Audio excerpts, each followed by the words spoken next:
ಈಗ ನಾನು ಹೇಳ್ದೆ ಅದು ನೈಸ್ ರೋಡ್ದು. ಅದು ಯಾವ ಥರ ಅದು ಲಾಸ್ಟ್ ವೀಡಿಯೋದಲ್ಲಿ ಹೇಳಿದ್ದೆ. 700 ಎಕರೆ ಟೋಟಲ್ ಆಗಿರೋದು. ಸುಮಾರು ಮೈನ್ ರೋಡ್ಗಳೆಲ್ಲನೂ ಕನೆಕ್ಟ್ ಮಾಡ್ತದೆ ಅದು.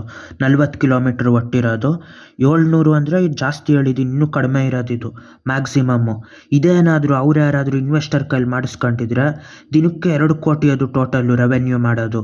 2 ಕೋಟಿಲಿ ಎಲ್ಲೋ ಒಂದು ಚೂರು ಖರ್ಚಿರ್ತದೆ, ಒಂದು 5 ಲಕ್ಷನೋ ಏನೋ ಖರ್ಚಿರ್ತದೆ. ಅದು ಮಿಕ್ಕ 2 ಕೋಟಿ ಉಳಿದಿರ್ತದೆ ಅವ್ನಿಗೆ. 30-70 ಸ್ಪ್ಲಿಟ್ ಮಾಡ್ಕೊಂಡಿದ್ರೆ 1 ಕೋಟಿ ಸ್ಟಾರ್ಟಿಂಗ್ ರೋಡ್ ಕಟ್ಟುವಾಗ ಇನ್ವೆಸ್ಟ್ ಮಾಡಿದ್ರಲ್ಲ ಅವ್ರಿಗೆ ಕೊಟ್ಬಿಟ್ಟು ಈ 140ನ ಯಾರ್ಯಾರು ಜಾಗ ಕೊಟ್ಟಿದ್ರು ಅವರು ಸ್ಪ್ಲಿಟ್ ಮಾಡ್ಕೋಬೋದಿತ್ತು. 10 ಎಕರೆಗೆ 1 ಲಕ್ಷ ಬರ್ತದೆ. ಯಾರು ಒಂದೊಂದು ಎಕರೆ ಕೊಟ್ಟಿದ್ರು ಅವ್ರಿಗೆ 10,000 ಉಳಿತದೆ. ಒಂದೊಂದು ಕುಂಟೆಗೆ ದಿನಕ್ಕೆ 250 ರೂಪಾಯಿ ಬಾಡಿಗೆ ಮನೆ ಥರ ಬಂದ್ಬಿಡ್ತಿತ್ತು. ಆ ಜಾಗನೂ ಅವ್ರ ಹತ್ರನೇ ಉಳಿತಿತ್ತು. ಅವ್ರು ಎಷ್ಟೆಷ್ಟು ಜಾಗ ಕೊಟ್ಟಿದ್ರು ಅದು ಅವ್ರ ಹೆಸರಲ್ಲೇ ಇರ್ತಿತ್ತು. ಈ ದುಡ್ಡು ಈ ಥರ ಬಾಡಿಗೆ ಥರ ಬರ್ತಿತ್ತು. ಇವಾಗ ಯಾವುದು ಇಲ್ದಾನೆ ಅಷ್ಟು ದುಡ್ಡು ಅವನೇ ಹೊಡ್ಕೊತಾವನೆ, ಇವ್ರಿಗೂ ಏನೂ ಕೊಡ್ತಾ ಇಲ್ಲ. ಆಮೇಲೆ ಒಂದು ಸತಿ ದುಡ್ಡು ಕೊಟ್ಟಿದ್ದು ಬಿಟ್ಬಿಟ್ಟು